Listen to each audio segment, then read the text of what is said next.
The metal floors of the USV Starlight made soft echoing sounds as Lieutenant Amy Carter walked down the long hallway. Her black boots clicked against the floor in a steady rhythm. She wore her best uniform, the dark blue one with all her medals, pinned neatly on her chest. Today was important. Today the aliens would come aboard their ship for the first time. Amy stopped in front of a large window and looked out into space. Stars filled the darkness like tiny diamonds scattered across black cloth. In the distance, she could see the alien ship. It was huge, much bigger than their own vessel. The ship looked strange with its curved walls and bright purple lights running along its sides. She had never seen anything like it before. "Carter, get ready. They're coming aboard in 10 minutes. Captain Jake Morrison called out as he walked past her. He looked nervous, which was unusual for him. Jake was normally calm about everything. But meeting aliens for the first time was different. This was bigger than anything they had ever done before. Amy nodded and walked toward the main cargo bay, where all the human officers were gathering. 25 men and women stood in perfect rows, waiting. They all wore their best uniforms and had polished their boots until they shined like mirrors. Everyone knew how important this meeting was. The peace treaty between humans and the Zephyrian race could change everything for both species. The cargo bay doors opened with a loud hiss. Cool air rushed in from the alien ship's docking port. Amy felt her heart beat faster as she watched the entrance. She had studied everything she could about the Zephyrians, but seeing them in person would be completely different. The first alien stepped through the doorway, and Amy tried not to stare. Commander Vexistar was enormous, standing almost 8 feet tall. His skin looked like green leather with darker patches across his arms and face. His yellow eyes were large and bright, and they seemed to see everything at once. Sharp teeth showed when he opened his mouth to speak. Behind him came 6 more Zephyrian officers, all nearly as tall and intimidating as their leader. "Welcome aboard the USV Starlight," Captain Morrison said, stepping forward with his hand extended. The translation device on his belt turned his words into strange clicking and hissing sounds that the aliens could understand. Commander Vextar looked at the offered hand for a moment before reaching out with his own. His fingers were longer than human fingers, with sharp claws at the ends. When they shook hands, Amy could see that the alien was being very careful not to hurt the captain with those claws. "We are here to inspect your military forces as required by the pre-treaty protocols," Commander Vexistar said. His voice was deep and rough like rocks grinding together. The translation device changed his alien words into English that the humans could understand. "Of course," Captain Morrison replied. "Our officers are ready for your inspection." Commander Vextar walked slowly along the line of human officers. His yellow eyes looked each person up and down carefully. He seemed to be judging them, deciding if they were strong enough or brave enough. Some of the humans shifted nervously under his intense stare, but they all remained silent and still. Amy stood in the middle of the line, keeping her back straight and her eyes forward. When the alien commander reached her, he stopped for a longer time than he had with the others. She could feel his gaze moving from her face down to her feet and back up again. She was smaller than most of the other officers, and she wondered if that made her look weak to him. "This one is very small," Commander Vexistar said to one of his officers in their clicking language. The translation device picked up his words. "Are human females not capable warriors?" Before Captain Morrison could answer, a small sound caught Amy's attention. She turned her head slightly and saw something that made her heart race with worry. A young Zephyrian, probably a child from the alien crew, had wandered into the cargo bay. The little alien was walking toward a large energy conduit that powered the ship's main systems. Bright electricity sparked and jumped between the metal coils. If the child touched it, the electricity would kill him instantly. Amy knew she should stay in formation. Breaking the line during an official inspection was against all military rules. But the child was in terrible danger, and no one else seemed to notice. The adult aliens were all focused on the inspection, and the human officers were looking straight ahead as they had been trained to do. The child moved closer to the dangerous conduit. Amy could see his small hand reaching toward the sparking electricity. She had only seconds to act. Without thinking about the consequences, Amy stepped out of formation and walked quickly toward the child. She moved carefully, not wanting to scare him, but she had to reach him before he touched the deadly electrical system. "Hey there, little one," she said softly, even though she knew he probably couldn't understand her words. She gently took his small hand and guided him away from the conduit. The child looked up at her with large yellow eyes just like the adult aliens, but his face was rounder and softer.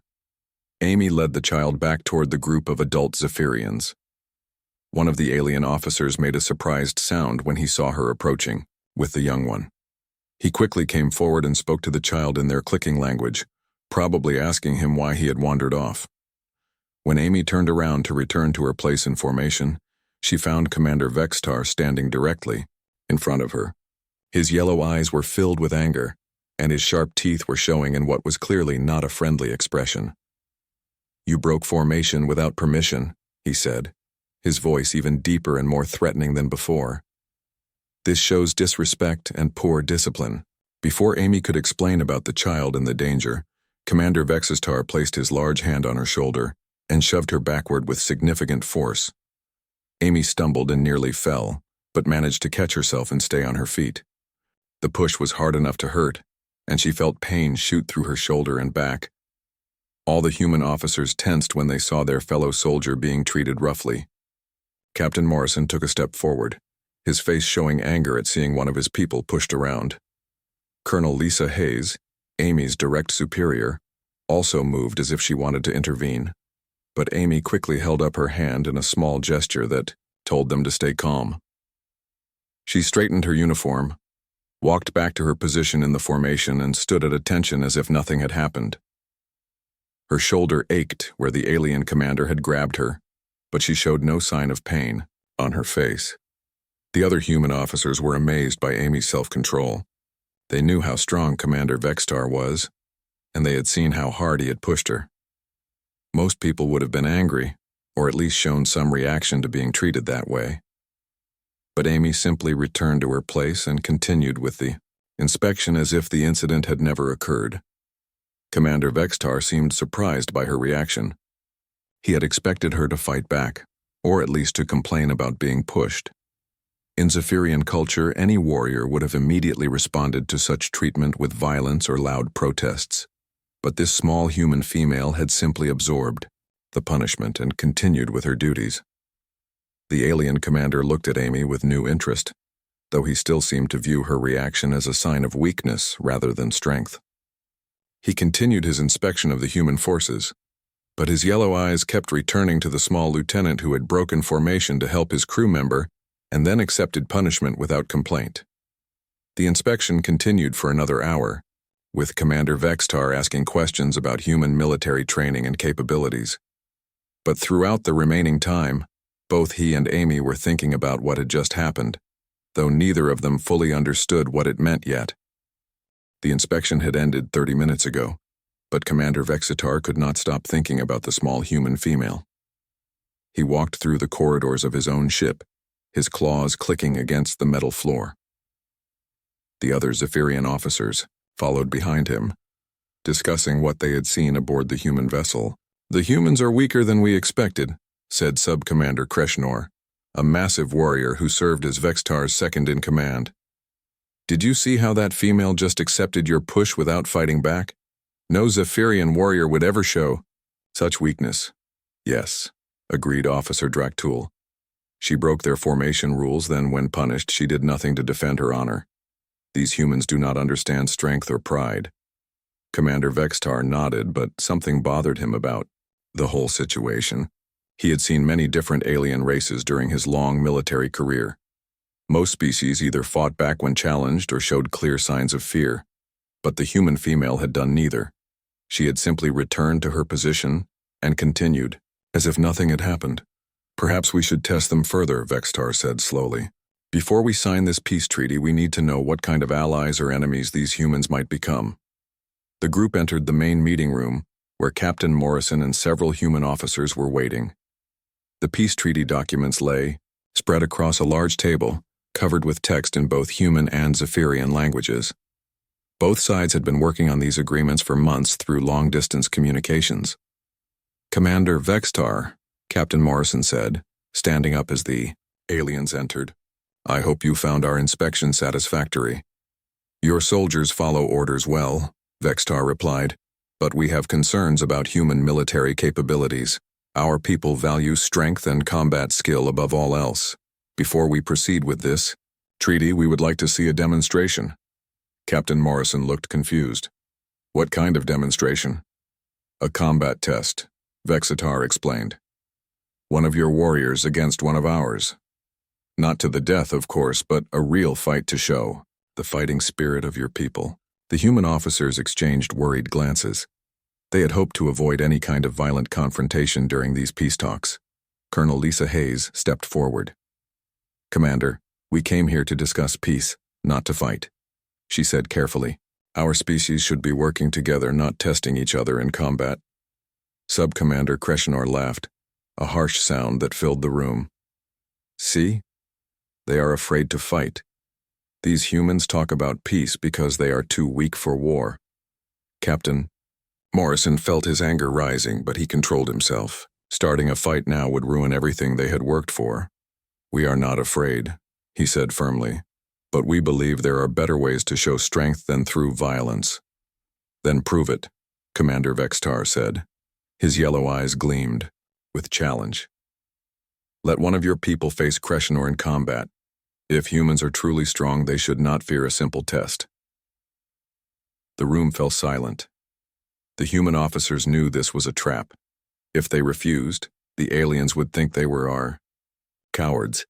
If they accepted, someone would probably get seriously hurt and the peace talks might fall apart anyway. "I'll do it." Everyone turned to see who had spoken. Lieutenant Amy Carter stood in the doorway, still wearing her uniform from the earlier inspection. She walked into the room with calm, steady steps. "Amy, no," Colonel Hayes said immediately. "You don't have to do this." "With respect, Colonel, I think I do," Amy replied. She looked directly at Commander Vextar. "You want to see what humans are made of? I'll show you." Sub-Commander Kreshnor looked down at Amy and made a sound that the translation device turned into laughter. "This little female, she is even smaller than the others. I will break her like a dry stick." Amy didn't react to the insult. She had heard worse things during her military training. "When and where do you want to do this?" Commander Vextar studied her carefully. This was the same human who had broken formation to help his crew member, then accepted punishment without complaint. Now she was volunteering to fight his largest and most dangerous warrior. He could not understand her behavior at all. "You are very small," he said, "and you showed weakness earlier when you did not fight back after I pushed you. Why do you think you can defeat Kreshnor in combat?" "I don't know if I can defeat him," Amy answered honestly. "But that's not really the point, is it? You want to see what humans are like when we fight. I'm willing to show you." Captain Morrison stepped closer to Amy. "Lieutenant Carter, I cannot order you to do this. This is your choice, but I want you to understand the risks. Kreshnor is twice your size and probably 3 times your strength." "I understand, Captain," Amy said. "But someone needs to do this, or these peace talks will fail before they really begin." The human officers looked at each other with worry and admiration. Amy was volunteering for something incredibly dangerous, not for glory or personal gain, but to save the peace process that could benefit both species. "Very well," Commander Vextar said after a long pause. "We will hold the combat demonstration in 1 hour. The location will be your ship's cargo bay, as it has the most space. The fight will continue until one participant yields or cannot continue." "What weapons will be used?" Colonel Hayes asked, her voice tight with concern. "Training weapons only," Vextar replied. "We do not wish to cause permanent injury or death. This is a test of skill and spirit, not a battle to destroy enemies." Sub-Commander Kreshnor grinned, showing his sharp teeth.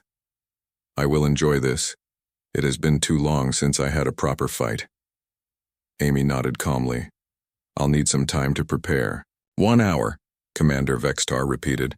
"Do not disappoint us, little human." After the aliens left to return to their ship, the human officers surrounded Amy with questions and concerns. "Amy, are you insane?" Colonel Hayes asked. "Kreshnor could kill you by accident." "I don't think he will," Amy replied. They want to test us, not murder us. If I die, it would cause a diplomatic disaster that neither side wants. But why you? Captain Morrison asked. We have larger officers, stronger fighters. Lieutenant Ben Cooper is trained in hand-to-hand combat. Sergeant Mike Johnson has martial arts experience. Amy was quiet for a moment, thinking about how to explain her decision. Because this isn't really about winning or losing. It's about showing them who we are as a people. And sometimes the best way to show strength is not to send your biggest fighter, but to send someone who represents your values. What do you mean? Colonel Hayes asked.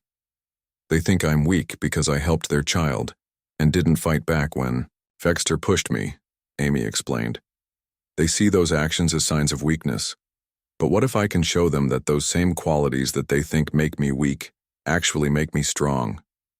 The other officers began to understand what Amy was trying to do. This wasn't just about a fight between two people. It was about showing the aliens that humans had a different kind of strength, one that came from protection, discipline, and moral courage rather than just physical power. All right, Captain Morrison said finally. But you're not going in there alone. We'll all be watching, and if things go too badly, we're stopping the fight. Amy smiled for the first time since volunteering. Thank you, Captain. But I think you might be surprised by how this turns out.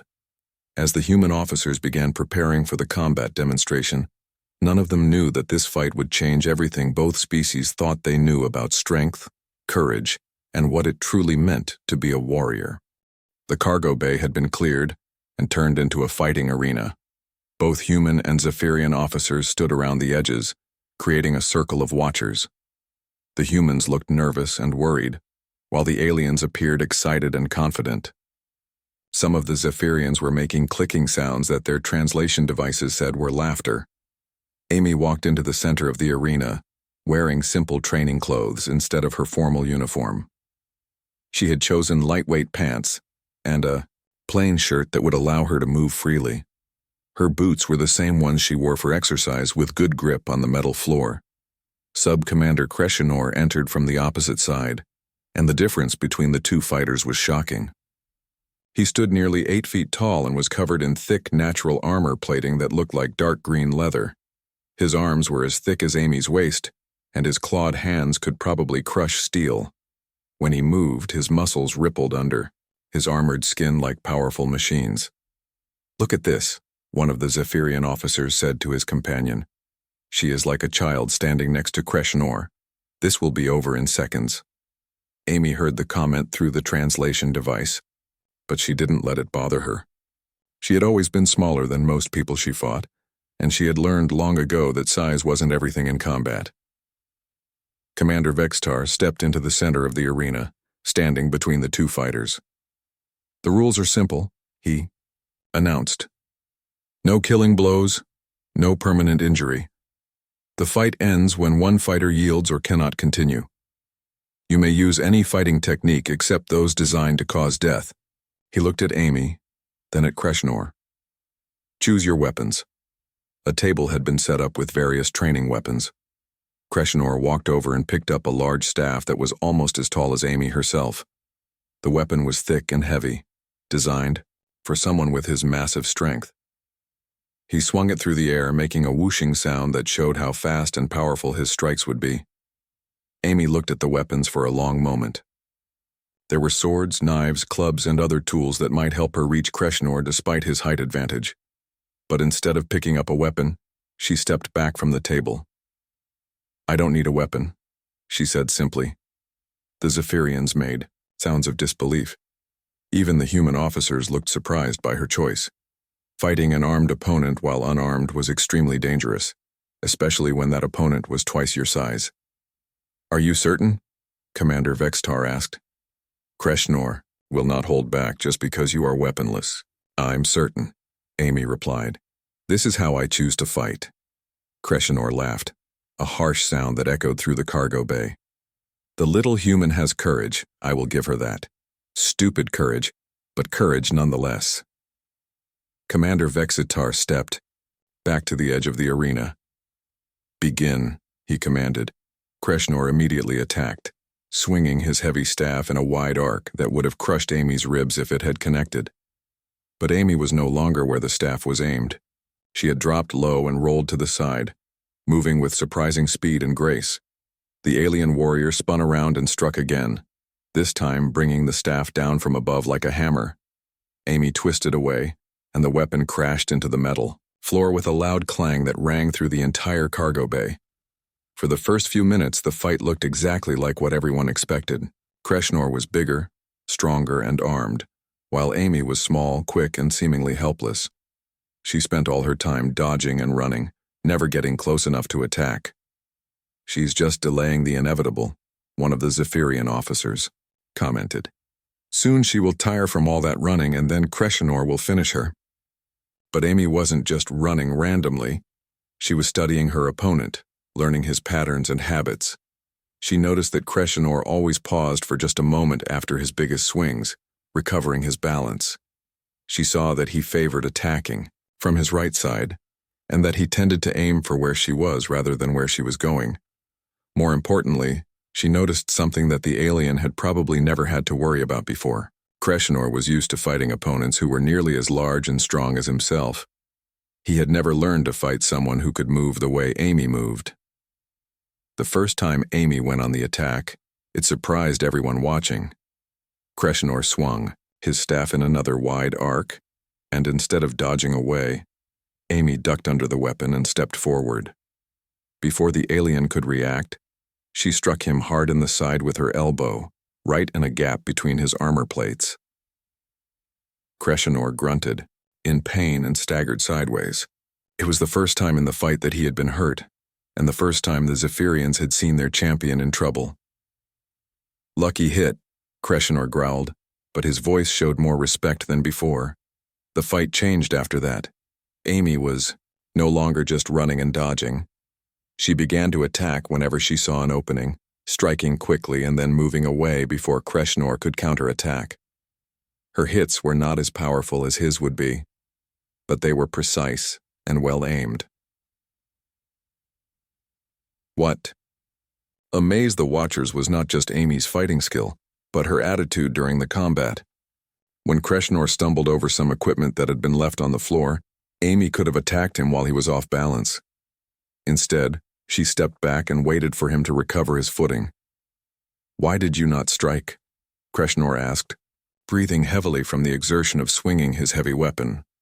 "Because you stumbled over something that shouldn't have been there," Amy replied, also breathing hard. "That's not a fair advantage." The alien warrior stared at her for a moment, clearly confused by her reasoning. In Zephyrian culture, any advantage in combat was acceptable. The idea of giving up a chance to win because it wasn't fair was completely foreign to him. The fight continued, and both fighters began to show the effects of their struggle. Kreshnor was covered in sweat, and his movements were becoming slower and less precise. Amy had taken several hits that left bruises on her arms and legs, but she kept moving and attacking. Then something happened that shocked everyone in the cargo bay. Kreshnor made a particularly powerful swing that sent his staff flying out of his hands. The weapon skittered across the floor and came to rest near Amy's feet. She could have picked it up and used it against her now weaponless opponent. Instead, Amy kicked the staff back toward Kreshnor. "This is your weapon," she said. "Pick it up." The cargo bay fell completely silent. Every person watching, human and alien alike, stared in disbelief at what they had just seen.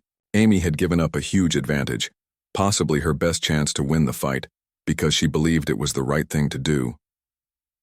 Kreshnor picked up his staff, but his movements were slow and uncertain. He looked at Amy with an expression that none of the humans had ever seen on a Zephyrian face before. It might have been respect or confusion or something else entirely. "I do not understand you, human," he said quietly. "You fight with honor I have never seen before." "I fight the way my people taught me to fight," Amy replied, "with respect for my opponent and respect for what's right." The battle resumed, but something fundamental had changed. Both fighters were exhausted, both were hurt, and both were beginning to understand that this contest was about much more than just who was stronger or faster. Commander Vextar watched from the edge of the arena, his yellow eyes fixed on the small human female who continued to surprise him with every action she took. This was not the behavior he had expected from a species he thought he understood. The fight had been going on for 20 minutes, and both Amy and Crescenor were showing signs of exhaustion. Sweat dripped from their faces, and their breathing was heavy and labored.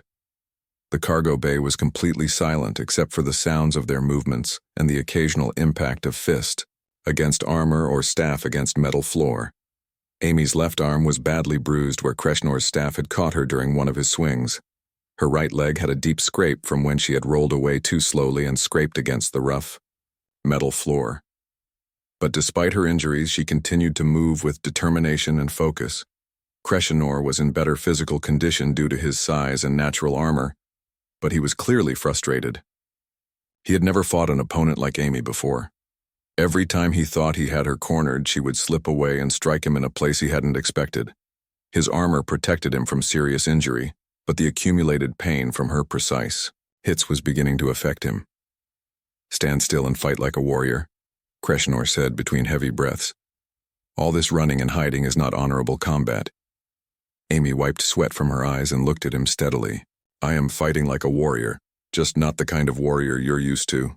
She moved forward again, but this time something went wrong. As Amy tried to duck under another swing of Crescenor's staff, her injured leg gave out slightly. She stumbled and fell to one knee, unable to get out of the way in time. Crescenor's staff came down hard, striking Amy on the shoulder and sending her sprawling across the metal floor. The impact was solid and painful, and for a moment Amy couldn't move at all. She lay on her side, trying to catch her breath and assess how badly she was hurt. The human officers started forward, ready to stop the fight, but Amy held up her hand to signal that she was still able to continue. Slowly, carefully, she pushed herself back to her feet. Her shoulder ached terribly, and she could feel that it would be stiff and sore for days. Crescenor stood over her, his staff raised for another strike. But instead of attacking the fallen human, he waited. He had seen Amy show him courtesy and honor during their fight, and now he found himself hesitating to strike a wounded opponent who was trying to stand. "You are injured," he said, uncertainty clear in his voice. "Perhaps this fight should end." Amy straightened up completely, ignoring the pain in her shoulder and leg. "I can still fight if you can. But you are hurt. I saw you fall." "Yes, I'm hurt," Amy admitted, "but I'm not defeated. There's a difference." This answer confused Crescenor even more. In Zephyrian culture, injury was often seen as a sign of weakness, a reason to withdraw from combat. But Amy seemed to view her injuries as just another challenge to overcome. The fight resumed, but both combatants were moving more slowly now. Amy's shoulder made it difficult for her to use her left arm effectively, while Crescenor was breathing hard, and his swings were becoming less accurate. Then, as they circled each other in the center of the arena, Crescenor made a mistake. He swung his staff too hard and too wide, spinning himself partially around from the momentum. As he tried to recover his balance, his foot slipped on a patch of sweat that had dripped onto the smooth metal floor. The massive alien warrior fell, backward, landing hard on the cargo bay floor. His staff flew from his hands and clattered away across the metal surface. For a moment, Crescenor lay stunned, looking up at the ceiling and trying to catch his breath. Amy stood over him, breathing, heavily but still on her feet. This was her chance to win. Crescenor was down, disarmed, and vulnerable. All she had to do was declare victory or pin him down until he yielded. Instead, Amy did something that made every person in the cargo bay stare in amazement. She extended her hand toward the fallen alien warrior. "Need help getting up?" she asked. Crescenor looked at her outstretched hand with complete confusion. Amy was offering to help her opponent back to his feet in the middle of their fight. This was beyond anything he had ever experienced in combat. "You could claim victory," he said, still lying on the floor. "I am down, and you are standing. By the rules of combat, you have won." Amy shook her head. "You didn't lose because I was better than you. You lost because you slipped on some sweat. That's not really winning." "But winning is winning," Crescenor protested. "The reason does not matter. It matters to me." Amy replied, her hand still extended toward him. I want to earn whatever victory I get. Slowly, carefully, Crescenor reached up and took Amy's hand. She helped pull him to his feet, supporting his weight even though he was much larger than her. When he was standing again, Amy stepped back and took her fighting position once more. Thank you, Crescenor said quietly. You're welcome, Amy replied, ready to continue. But Crescenor did not immediately return to his fighting stance. Instead, he stood looking at Amy with an expression that none of the watching aliens had ever seen on his face before. His yellow eyes, which had been filled with confidence and aggression at the start of the fight, now showed something completely different. I do not understand, he said. You could have won. You could have ended this fight and claimed victory over me. Why did you not take that chance? Amy thought about his question for a moment before answering. Because that wouldn't have shown you anything about humans that you don't already know. You think we're weak because we show mercy and help others. If I had beaten you by taking advantage of an accident, it would have just proven to you that we're sneaky or opportunistic. But we are in combat, Crescenor said. Taking advantage of your enemy's mistakes is part of fighting. Maybe for your people, Amy agreed. But for humans, how you win is just as important as winning itself. I'd rather lose with honor than win without it. Commander Vextar stepped forward from the edge of the arena. The fight had been going on for almost half an hour, and both fighters were clearly exhausted. More importantly, he had seen enough to understand something that he had never expected. Stop, he commanded. This demonstration is finished. Both Amy and Crescenor turned to look at him, surprised by the sudden end to their contest. Who won? Asked one of the Zephyrian officers.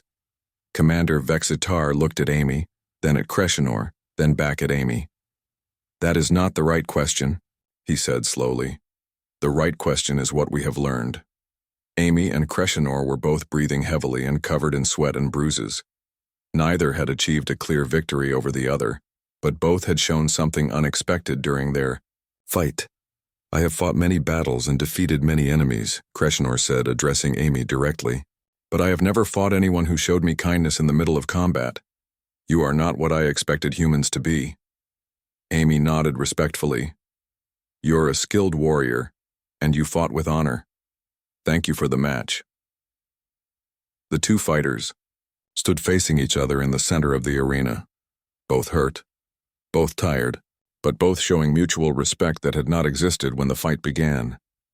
Commander Vextar realized that this demonstration had revealed something far more important than which species had better fighters. It had shown him that humans operated by completely different rules than any species he had ever encountered before. The cargo bay was completely quiet as Amy and Crescenor walked to opposite sides of the arena. Both fighters were exhausted, bruised, and breathing heavily, but something had changed between them during their combat. The hostility and aggression from the beginning of the fight had been replaced by mutual respect and understanding.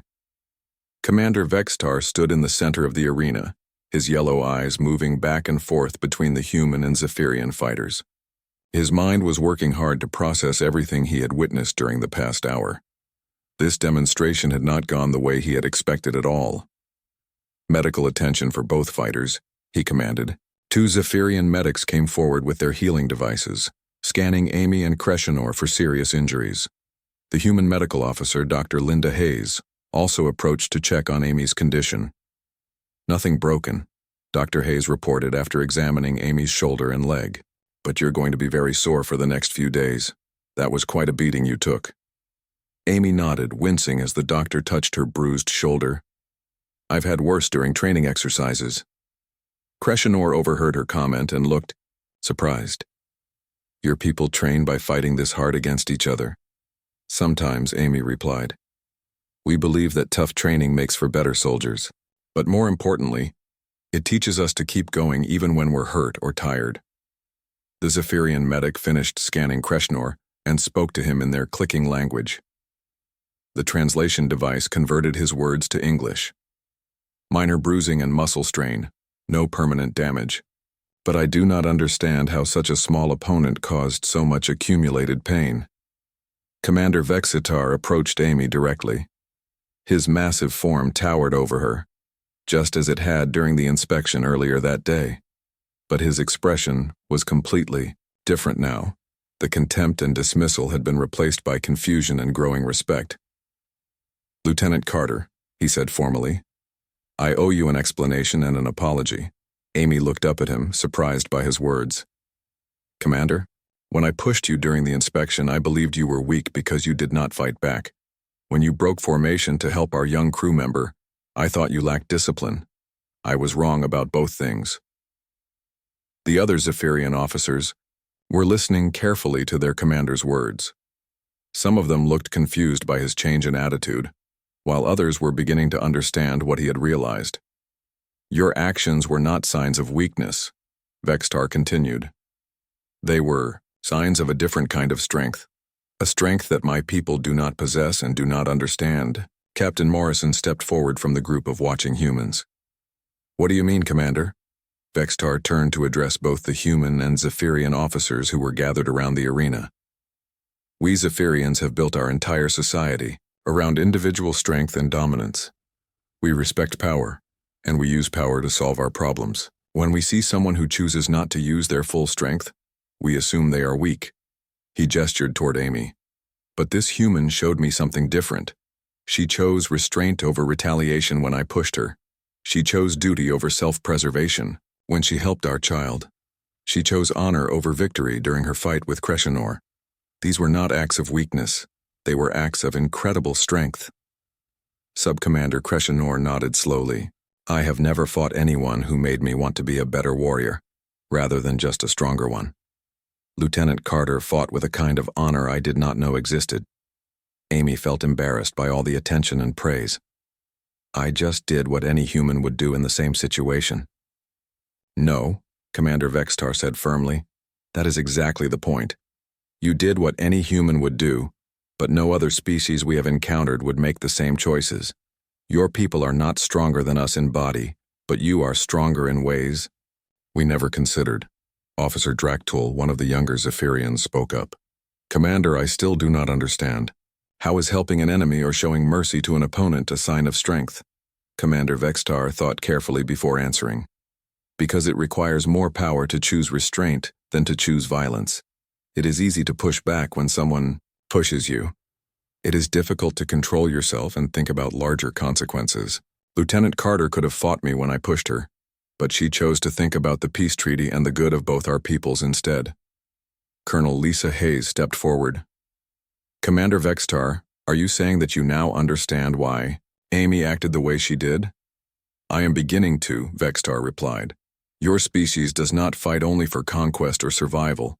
You fight for principles. You fight to protect those who cannot protect themselves. You fight for ideas and beliefs, not just territory or resources." Captain Morrison nodded. "That's correct. Humans have always believed that how you achieve your goals is just as important as achieving them." "This changes everything," Vextar said quietly. "When we first made contact with humans, we were prepared for another species like ourselves. We expected you to be motivated by power, territory, and dominance. We thought we could predict your behavior based on strength and self-interest." He paused, looking around at all the humans in the cargo bay.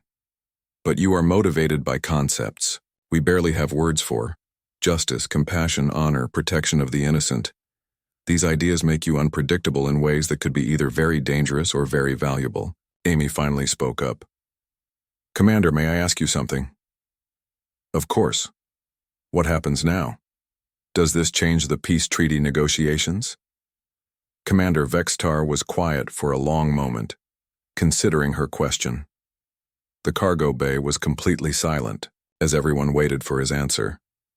"Yes," he said finally. "It changes everything, but not in the way you might fear." He turned to address Captain Morrison directly. "Captain, I came here today believing that humans were a weak species that we could either ignore or easily dominate if necessary. I was prepared to sign a peace treaty that would keep you at a safe distance while we pursued our own interests." "And now?" Morrison asked. "Now I realize that humans are the most dangerous species we have ever encountered." The humans tensed at his words, but Vextar quickly continued. Dangerous not because you will attack us, but because you might change us. Your way of thinking, your values, your strength through compassion rather than conquest. These ideas could spread to our people, and if they did, it would transform our entire civilization. Officer Draktul looked alarmed. Commander, surely, you do not mean that we should adopt human weaknesses? They are not weaknesses, Kreshenor said firmly. I fought Lieutenant Carter for 30 minutes, and I can tell you that her compassion made her stronger, not weaker. Her honor made her more dangerous, not less dangerous. Her willingness to help her opponent made the fight more difficult for me, not easier. Commander Vextar nodded. Exactly. We have spent centuries believing that mercy is weakness and that honor is a luxury we cannot afford. But what if we were wrong? What if these human qualities are actually advantages that we have been too blind to see? The peace treaty negotiations resumed the next day, but they were completely different from what either side had originally planned. Instead of a simple agreement to avoid conflict, the discussions became about cultural exchange, learning opportunities, and the possibility of both species growing stronger together. Amy received recognition from both human and Zephyrian leadership, not for winning a fight, but for demonstrating the best qualities of humanity to a species that had never seen such things before. Her actions in the cargo bay became the foundation for a new understanding between two very different peoples, and Commander Vextar learned that sometimes the greatest strength is knowing when not to use your power at all.